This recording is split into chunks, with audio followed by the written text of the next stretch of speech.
President Trump has a good solid base that turns out for him, and the undeclared voters in New Hampshire seem to be motivated to turn out for the Republican primary.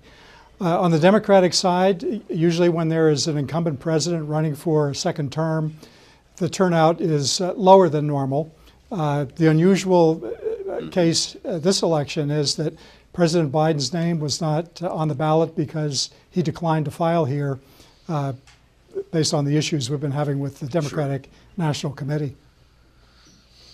Well, in terms of the contested primary, it's Republicans, and I bring our listeners and viewers back to the record in 2016, 285,000. Of course, Donald Trump won that primary. Mr. Secretary, what do you think it'll look like this time? Well, I made a prediction of 322,000 voters turning out. That would be a record number of Republicans turning out for a presidential primary. And the way I came up with that number was looking back at similar primaries and gauging turnout. This was a difficult one to predict because for the first time ever, we have two individuals that have served as president of the United States that are running in their respective primaries.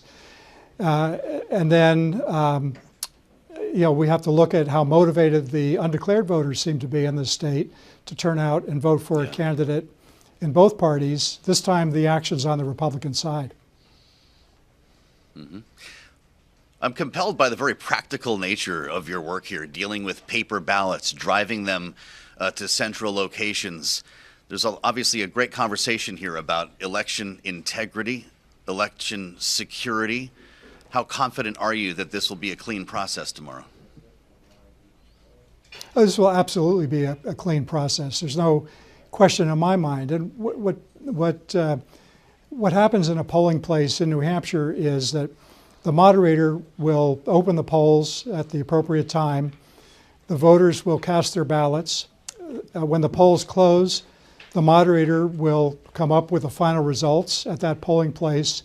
Those results will be posted at the polling place. And then the return of votes will be filled out by the moderator that reflects those results.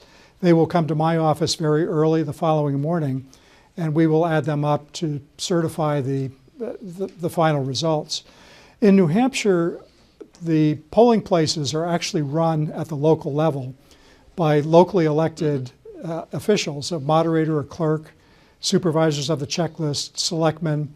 They're all elected by their neighbors and friends and members of the community, and they get those jobs because of their integrity and their ability to do a good job.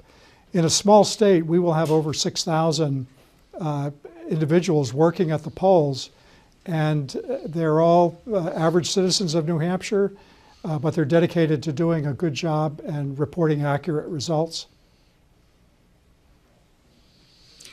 So, with that said, why does New Hampshire have multiple closing times? How does that potentially complicate your job? Well, it's not that complicated. In New Hampshire, the law says the polling places have to be open from a minimum of 11 in the morning till 7 o'clock. Many polling places have varying hours in the morning when they start up, but at the end of the night, most polling places close at 7 o'clock. And then there's a handful, maybe a couple dozen, that stay open until 8 o'clock. So those are the two closing times. And I would expect that even with the write-in effort taking place on the Democratic ballot for President Biden, that we will have results by the end of the night. By the end of the night, I just wonder, after what happened in Iowa, how worried you might be for the Associated Press to make a call at 7 when you still have people in line potentially until 8 o'clock. They called the caucuses a half an hour into the process. Have you been in touch with the Associated Press? Will they wait until all polls are closed? I have not been in touch with the Associated Press. I would expect, as in prior elections, that results or declared outcomes of the election won't be made until after 8 o'clock when all of the polls close. Well, it sounds like you're looking for an impressive turnout despite what seems to be a relatively subdued primary, Mr. Secretary. Give us a bit of a seminar before you leave in geography. Where should we be watching tomorrow night in the communities and counties that will decide the outcome of this election? Is it those along the Mass border where you have a concentration of conservative Republican voters, or will we learn more as we go north through the evening? New Hampshire has some interesting pockets of voter turnout, and I think you're correct. There are towns along the southern border with Massachusetts that are conservative and will vote heavily Republican.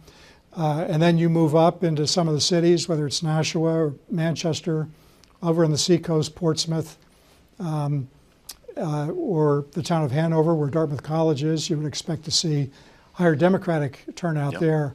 I think, it's hard to say which towns are going to be bellwether towns in this election because it is very different.